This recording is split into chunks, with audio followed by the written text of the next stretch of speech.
G'day YouTube, my name's Lance. Welcome to Bundy Bear's Shed. Well, the weather report. Man, it's been hot. Well, look, not hot so much. Very humid. Oh, yeah. You just walk around dripping. And last week, in the afternoons last week, I measured the temperature in here, and we had 35 degrees and 92% humidity. And it was up around 95% some days. And today it's going to be around 30 degrees and 92% humidity, so that's cooled down quite a bit. So, well, quite a few degrees anyway, so hopefully it's not too bad. We'll see how that goes. It's been a bit zapping, sort of drains you a little bit. You wander around, as soon as you get up the shed, your shirt's just dripping wet and you just wander around dripping. And so anyway, that's how it is at this time of year. There's a cyclone forming, which you'd call a hurricane or over in America, I think, but there's a cyclone forming out near the Solomon Islands off Queensland. They reckon it'll come down the coast this week, but they reckon it'll come down the coast and head off back out to sea again. So, but we may get a bit of breeze and something off that. We don't know. But they're saying this afternoon it's quite cloudy outside still. It is fairly humid, not as bad as it has been, but it's only 6 a.m. as well. So yeah, we'll just see what the day chucks at us. Yesterday I was trying to do a bit of catch up. Saturday I got through the week, there's the little governor rods on the TEA 20s that you can't buy, and they have a UNF knuckle up on the end on the governor rod. The rod that comes right from the throttle right up to the thermostat housing, and then there's that little kink piece with a spring in it, and the rod goes from that down to the governor, down to the governor arm, and there's probably 1.5 to 2 inches of quarter UNC thread on the bolt. Then up the other end there's a little ball knuckle, and those knuckles get worn, and just about every tractor you buy they're worn. And so I've been doing a run of those. Now to buy what I do is I buy the bolts, quite long UNC bolts, but the thread's not long enough, so then I have to thread them down, and I do that in the lathe just with a die handle, and spin the lathe really slow and just run the thread up. I've got to run it up another 15 millimeters or so. Then I've got to turn the bolt around, then come back about 10 millimeters from the head and part it off. Then I have to machine a little bit down to the bolt to bring it down to a metric size, and then I run a 6x1 metric thread down, because the knuckles that we're supplying or that we can get now are 6x1, and they do fit in the hole well. Look, there's a couple of thou movement there, but look, they're a good thing, but we've run out of them, so I'm making them again. But originally at the top end there where the knuckle is, it had a UNF thread, but the little knuckles, the UNF knuckles, were like $24 a piece, $25 a piece, and then by the time you bought the bolt and the lock nut and you put a bit of time into it, well, yeah, look, they're dear enough as it is, I feel. But anyway, so I've been making a few of them. I've got some more knuckles coming. I bought Sparex out of knuckles. Now I've got some coming from Amazon. So anyway, we'll get there. We'll get some of them made. It's only a month and we're going away. Oh, well, not even a month now, and we're going away down to the Fergie fire up. And so I'm trying to make sure when I'm away, the little knickknacks that I make, like PDO collars for the TE20s and those governor rods and all that I have a stock of those so they're not running short. We've been trying to, it's been one of those parts weeks. We use AgriLine in the UK for just to fill the gaps, on the bits we can't buy through Sparex or Quality Tractors, or they all have a slight different range of parts available, and you have to shop with all of them to try and build a complete range. And so I've had this order in, the last couple of orders, like we've been ordering as a trade account from AgriLine for bloody years. And last couple of times I've been trying to put the order in, it won't accept it. They reckon, you know, you just go round and round in circles. So I've emailed them and given them screenshots and they're saying, oh, it's just, you know, they've tightened up their security and something in my PayPal's not matching the other, yet we can pay all around the world. You know, we pay everywhere with PayPal, with the credit card, and it works all around the world, but not AgriLine. And the last order, it's taken me 2 weeks, and in the end I've had to shut the Queensland Tractor Spares account. I opened a Bundy Bear shed account, told them what I was doing, put the same everything in, bang, went through, no worries. So last order, which was about 6 weeks ago, we had to manually do it on an email and send credit card details to pay for it and all that, and yeah, there's risk in that. And this last one, it's been going on and on. It's been giving me the shits. But look, good company. It's just these little technical issues, and oh man, they can take up some of your time.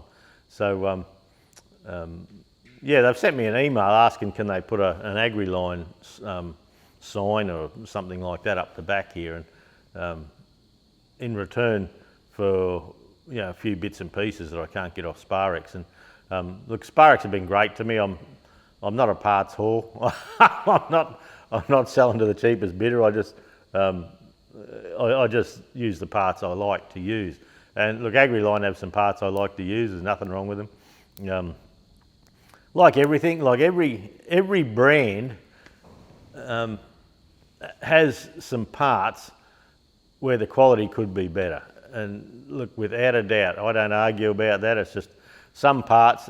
I had a man recently bought a Bearco thermostat housing, and he sent me an email, and the bloody tank bolts wouldn't line up.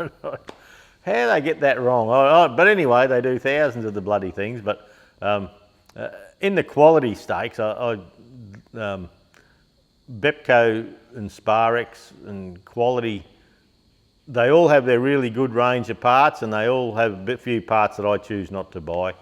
AgriLine, you hear people flapping their gums on Facebook about don't buy that, that's shit. Well, it's not been my experience. The parts that we buy off AgriLine to complete our range, there's nothing wrong with them. Bearco cuts corners sometimes. Yet Bearco engine kits are great, Sparex engine kits are great, Bepco engine kits are great. Because of the weight of the engine kits, I don't tend to bring them in from AgriLine or Quality, because everything has to come in DHL. So yeah, so it's yeah, oh, it was bloody frustrating. I told them I was AgriLine, I was getting the shits. So, but yeah, I shut the account, started a Bundy Bear shed one. It's not a trade account. I'm going to ask them to make it a trade account, please. And trade account, you get 10% off, and so you're not making much on it. But by the time you fly it in, then you change the Aussie dollar to the pound. Yeah, you don't make much out of anything. But look, it's about having a complete range, and that's about it.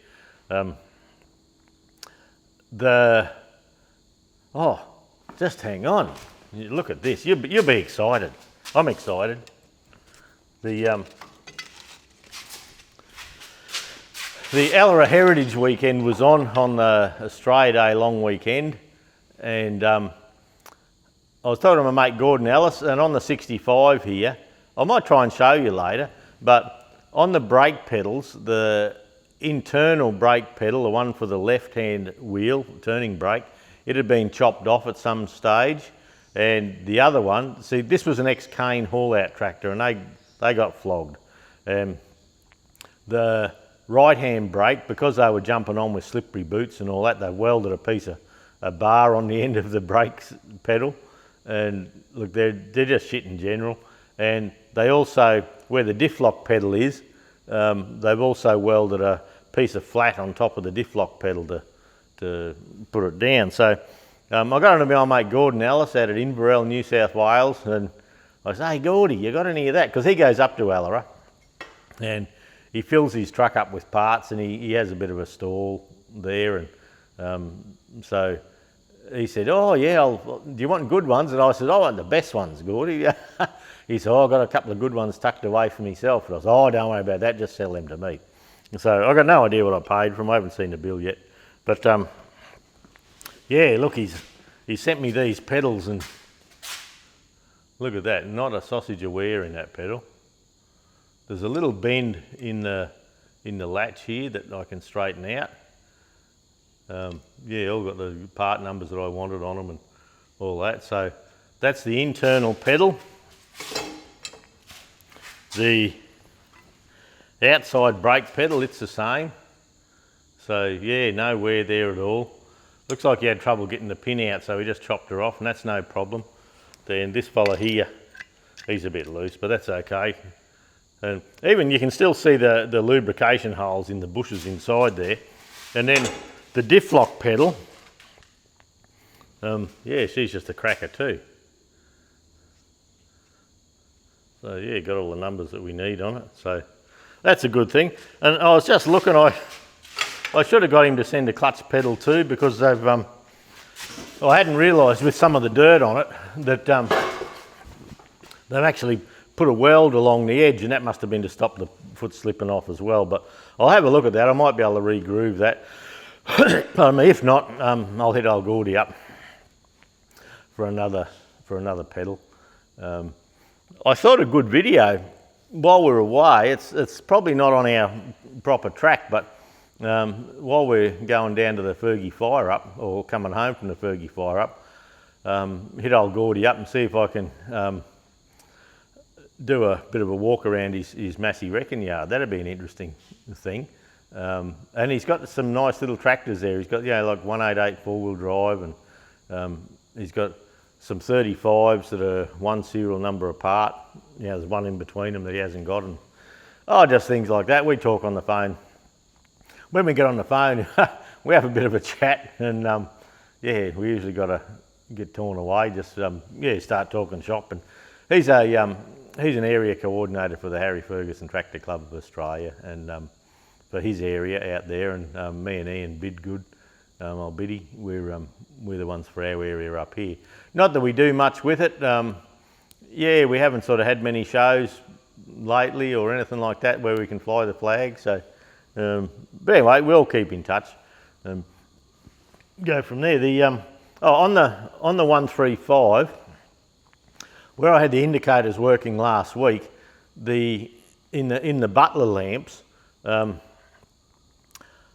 the bulbs were yellow, were clear, and I wanted to go yellow bulbs, but I had some longer bulbs, 21 watt.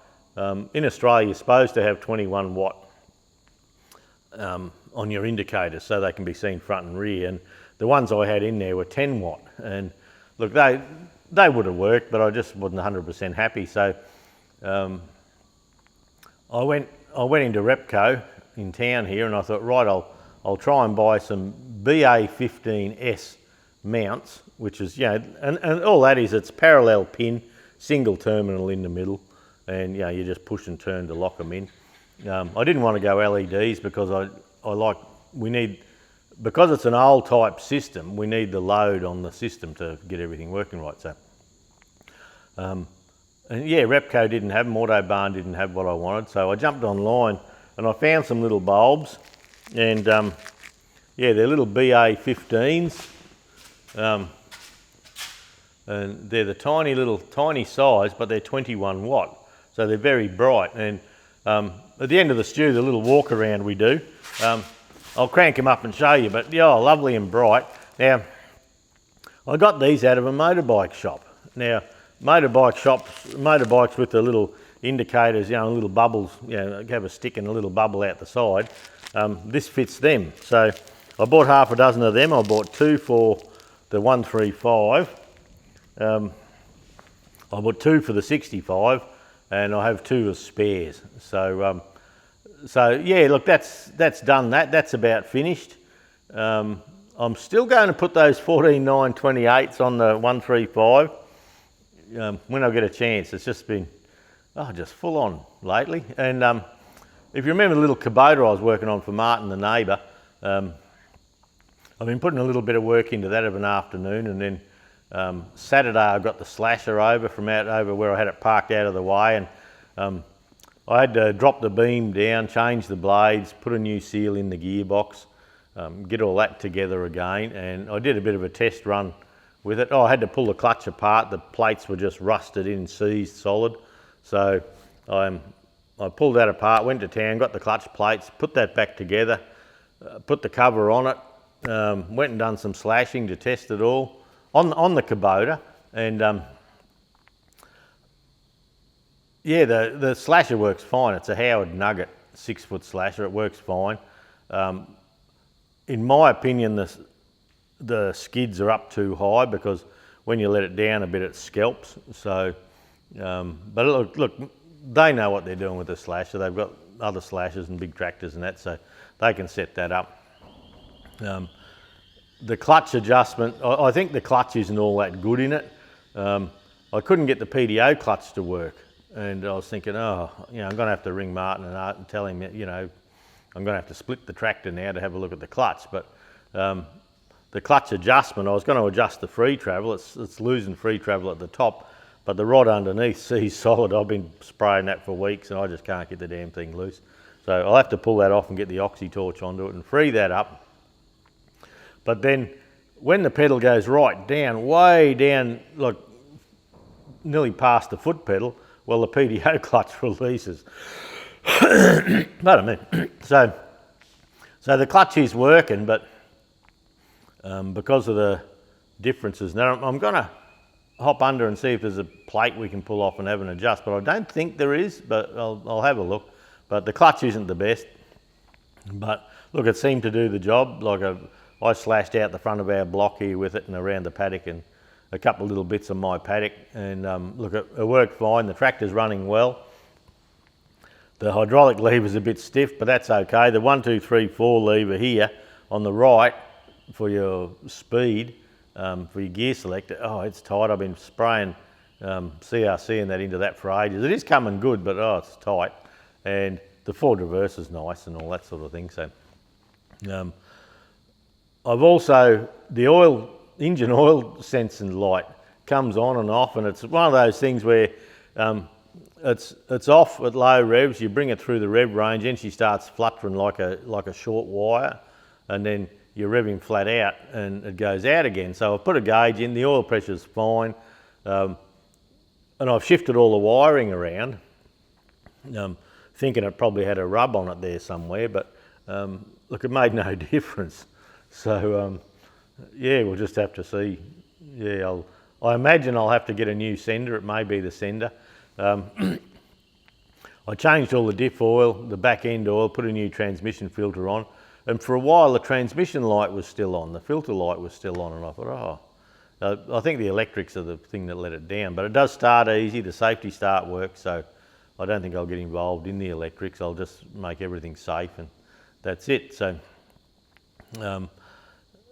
yeah, so yesterday I pressure cleaned all the slasher off, and the sway chains need adjusting, but of course they're seized from sitting, so I'll have a look. I might pull them off and free them up, but yeah, this little job, can you just get it going so I can slash 5 acres for me? Oh, it's been a long drawn out thing, and I only got some more parts for it. A couple of the heater hoses, or the radiator hose, they've got like a long bypass hose down the bottom. Well, I only just got it, not last week, week before. So so trying to fit it all in is a bit of a juggle, but that's okay. I normally wouldn't take on jobs. I just sort of, he's a neighbour, I'll help him out. And so yeah, I got that on the hoist, and I used the hoist to service the slasher, so that's good. Yesterday morning I got the new belts. I bought new belts for the hoist because they were starting to fray a little bit, and yeah, after servicing it the other day, I've put new belts. They're A35s, and I bought the ones that aren't cogged. You know, that's what you need for that hoist. So I haven't put the Land Cruiser up on it yet, but I'm sure after it's serviced the other week and now new belts and things like that, it'll be okay. Oh, last week in one of the storms, there must have been a surge come through all the electricity somehow. I come up to the shed one afternoon and the earth leakage had tripped, the solar thing had tripped, and the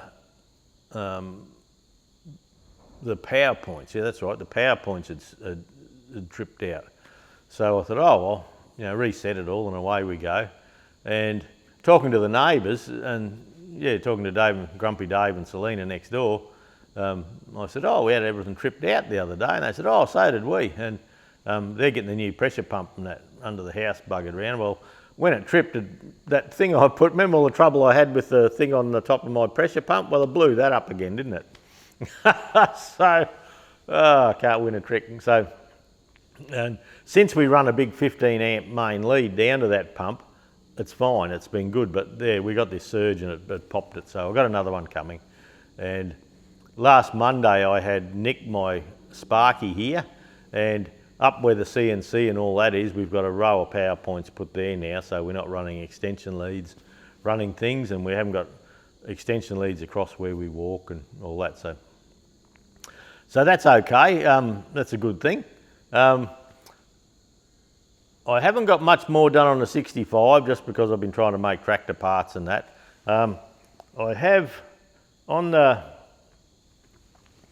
I've got to film the clutch, fitting the flywheel in the clutch today, and I was just running through the manual. Now look, if you've got a 65, the friends of Ferguson Heritage, they have a manual you can buy off them, and look, it's a good manual. And an interesting thing. Now on the clutches, on the dual stage clutches on the Fergusons in general, probably the 911s I'd say. But anyway, well, when they get worn in the pivots and the pedal goes down, they rattle and wear the rivets on the PDO plate. And the reason I'm not doing the clutch up out of the 65 and I'm just putting a new one on is because the pivots are quite worn in the fingers, and the fingers go and rattle around on that PDO, and so you can adjust it to a point, but I just think why put that on. But the interesting thing in the manual is, where are we? There. So on this here, it says about if your fingers are touching the plate, you can file a chamfer of 532, I think that says. You can file a chamfer on the finger to stop it doing that. Now, I've never seen that before in a manual, so it was just an interesting thing. I thought I'd show you. Yeah, I've never read that anywhere else. So yeah, we'll just see. I won't do it on the Sparex clutch, like it's fine, it'll be good, but it's just little snippets of information that you get from time to time that, yeah, just makes it all interesting in general. So I haven't got the gearbox out of the 65. Like I say, I'm just flat this week. Flat, and then when I come home to work, you sit in air conditioning in at the office there. Like I get in there early, then try and leave 2 or 3 o'clock in there sometime to come home, and then after sitting in aircon and you come into the shed and the shed's hot, because so I open the doors up to get a bit of breeze through, and yeah, you try and get a bit done, but oh, it's bloody draining. But anyway, it's all good. I got a bit of tidy up on the shelving here done too. Got this bay tidied up a bit, not that you'd know it. I still haven't worked on the canopy yet, but you know, putting that fan and that in, but oh look, we'll get there. Yeah, it's just a constant around here. Just if you're not on the mower, we've got all the house yard mowed and out on the road mowed and all that again, slashed, and that's what I use the Howard slasher for, just to give it a test run. So certainly busy. Oh, the steering box shaft out of the 65. Now the 65 steering box video's out there. Well, the steering box shaft,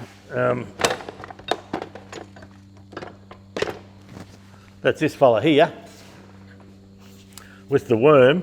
Now, I have a 188 shaft here, from when I bought the 188 that I pulled apart, and I was going to do the video on doing the steering box up. But the bearings, top and bottom, they're just a little bit loose in the housing, and I wasn't happy with that. So I thought with this, like there's little grooves around there. Look, it's not bad. Perhaps you can see there. It's not all that. There's a couple of marks. It's not too bad. The top one looks a little worse, but there's not a lot of load on the top one normally. But I'll yet to polish this up and just see what we have. I thought if I couldn't get one, I'd cut and shut I'd cut this shaft, put the worm off the 188 on, and we'd go from there. Well, make a new shaft out of pieces, but yeah, that's a stupid idea, Lance. Because on a 65, the arm coming out of the steering box goes up, and on the 188, 165, etc., it goes down. This worm turns the opposite direction. So the part number of this, I believe, is 1850589M91. So I looked at all the aftermarket suppliers, no one's doing it.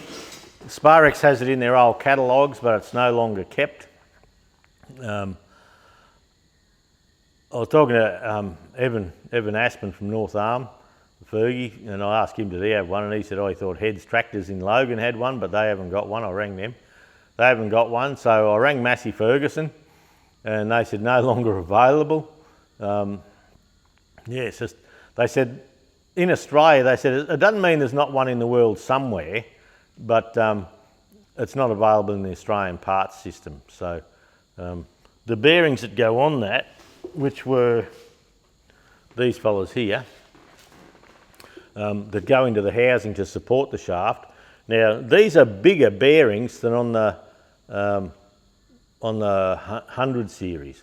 These are bigger OD than the 100 series, so bigger in the housing. So if you had a crook housing on a 100 series, I don't know if it's possible or not, but you could possibly bore it out and put these bearings in. If it all lined up, probably wouldn't, because the ID would be different too, so probably silly ID. But so I've got all the good bearings. Yeah, what I'm going to do with that shaft, I'm not 100% sure. I'll probably take it over on the wire brush on the grinder and just try and clean up all the bearing surfaces. The surfaces where the pivot goes, that's okay. On the pitman arm that rubs on here and comes out the side, there's a set of needle rollers there. You can't buy that anymore either, but I'm yet to test it. But one of our customers said that, well, he had a 65, couldn't find them, and he said to Ross at the counter, he says, give us the 165 ones and I'll see if it works. You know, pull it apart and use parts or all of it.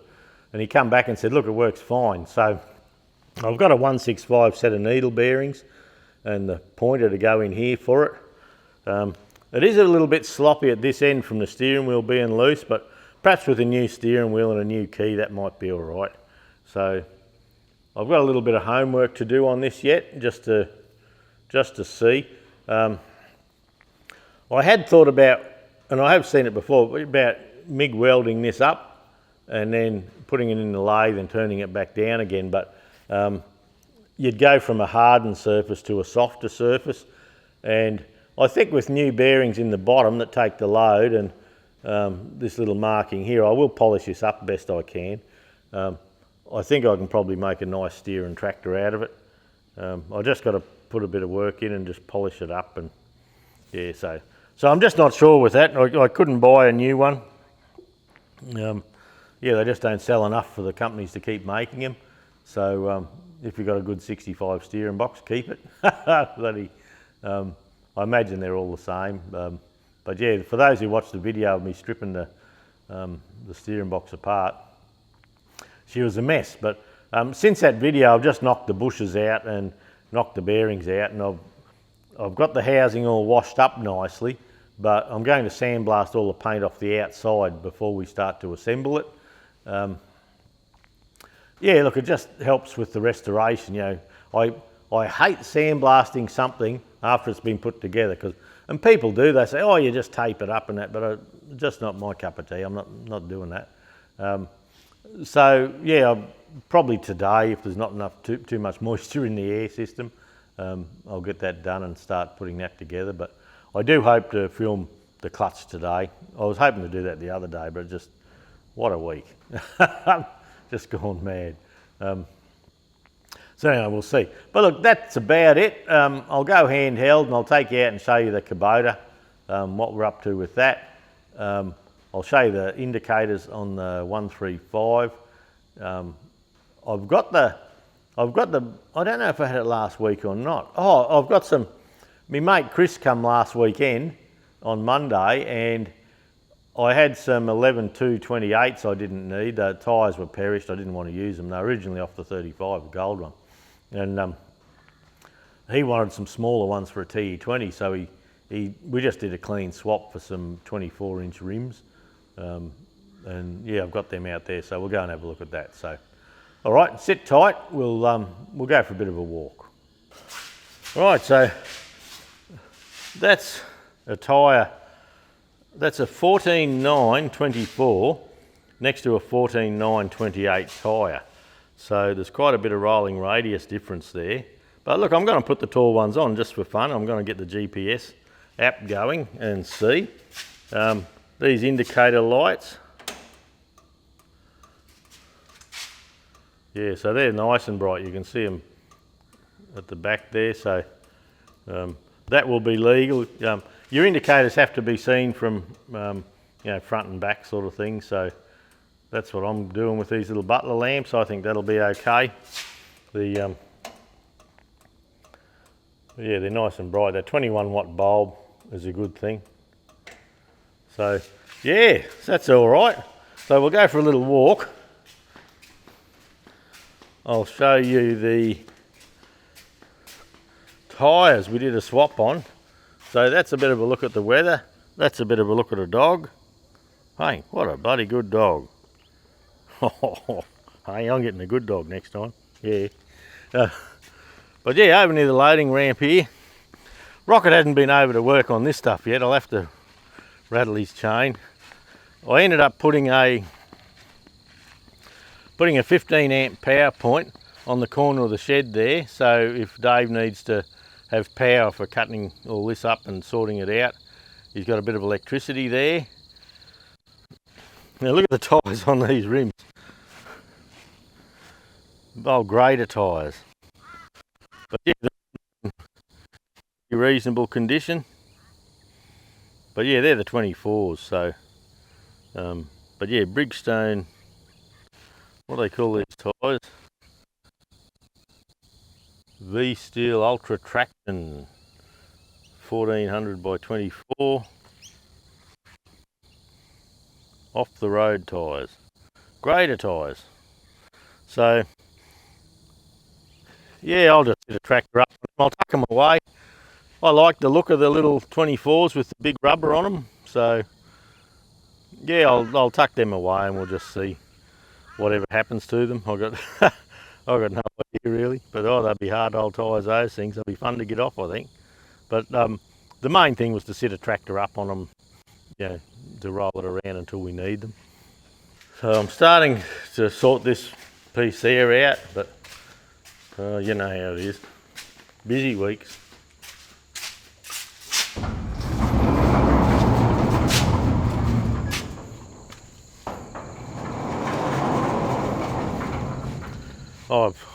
I've been precious cleaning the treads. They still had dirt on them from when I got the forklift bogged, so I just pressure cleaned all those up while I had the cleaner going. And this is a little nugget slasher. It's a 6-foot nugget slasher. I had one behind a Ford 4000 and they are a pretty good slasher, but I think with this one, with the fixed wheel at the back and the angle of that slasher, I think the skids need to come down a bit because it cuts really low, but You got a fair angle on the PDO shaft there, which 15 degrees is fine on PDOs, that's okay. It's got the chain top link. These little stabilisers, they're seized. And yeah, I've been running the tractor around like that. This hose here is not in good nick, so I've got a new one of them. So I have to drain the coolant and do that. But it's a lovely little tractor to drive. Like, it is a nice little tractor. This is last week's rain. This is the bucket off that, and I've got the 1640 just round the back here too, and it's got to have a bath and a tidy up, and that's the rain from that from the last couple of days. So yeah, but the place is looking lovely and green. Yeah, like the lawn up the back here is nice and green, and the paddock's looking good. So, but yeah, so anyway, we're moving forward with that. I've greased all the slasher, and you'd wonder why the dog would have to have a hop on there. But anyway, still a little bit to do, but look, we are getting there. I told him not to be in a hurry, and yeah, just must be cool up there. But yeah, look, we're slowly working towards it, amongst other things, keeping the business going and doing all that. Right, this is just a little tag on, I forgot to mention. Having a brain fart. The back door's rumbling like thunder, but it's only the wind. There's a little bit of breeze and it's just rattling in the tracks. So yeah, the Fergie fire up down in Victoria, near run by the Ballon Vintage Machinery and Car Club. Anyway, as you know, we sponsored them for the welcome bags. And anyway, the other day I was talking to Caleb, our Sparex rep, and he's coming to see me tomorrow. We're having a bit of a meeting in the office tomorrow. And yeah, I mentioned to Caleb, I said, oh, we're sponsoring this thing. Does Sparex want to put their hand in the kitty and yeah, supply some merchandise of some sort for this stuff? So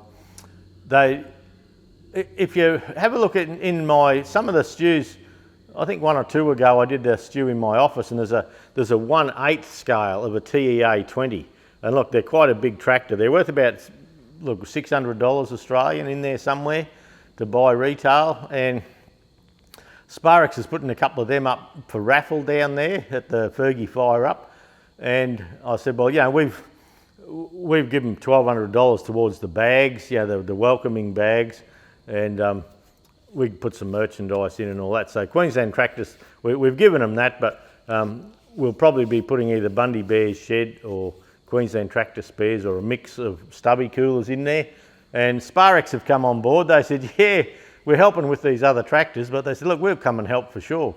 John Millett, he's the Australian sales manager, I believe. He lives close by, 30 k's away, so he's coming on the Sunday for a chat. And but yeah, Sparex are putting 100 Sparex beanies in the bags, 100 Gridlock, and Gridlock, that's their PDO brand, their PDO shaft and safety cover brand, and that. 100 of those in the bags, Sparex caps, 100 of those, and 100 biros, Sparex pens. So with their contribution, there's other contributions. Massey Ferguson down there have helped out too. Yeah, they're supporting it. So the Massey Ferguson agent down there, they're getting behind it. So yeah, if you want a bit of merch, free merch, bring a tractor. Yeah, bring a tractor, become an exhibitor. Look it up on Facebook, the Fergie Fire Up.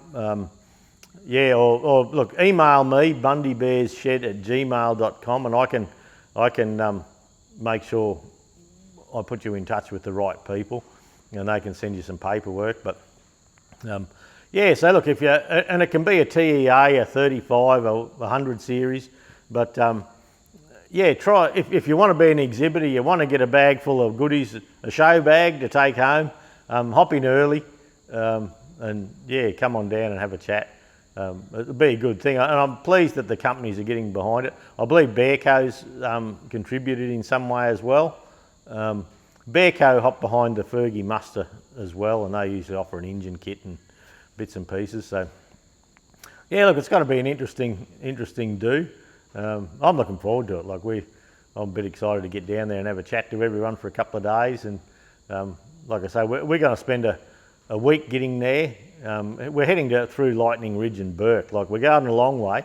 You couldn't go much longer probably, but anyway, we're going a long way. Then from there, we'll probably whiz up to Echuca, Shepparton, and spend a couple of days there. We'll just see. The trip home is not planned. The trip down is, so we'll just see. So yeah, look, if there's a chance for you to come and have a yarn, come and say good day. It's only a one-day event on the Sunday, and we'll be driving out of town on the Monday, and we got no idea which way we're going home. I am thinking of heading up through Inverell, that way there. Perhaps go and talk to Tommy and Gordon. And Tommy Horwood owns Rural Wrecking, and great business, terrific tractor collection.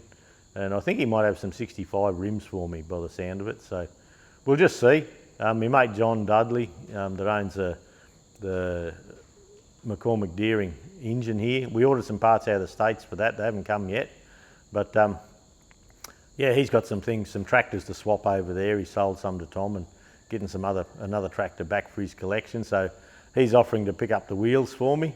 And look, we'll just see how the holiday goes, how it works out. No promises yet, but that's the thought. So once again, thanks for dropping by, everybody. Have a good week. I'll see if I can get some bloody thing done in this shed, but we'll see how we go. All right, we'll catch you later on, eh?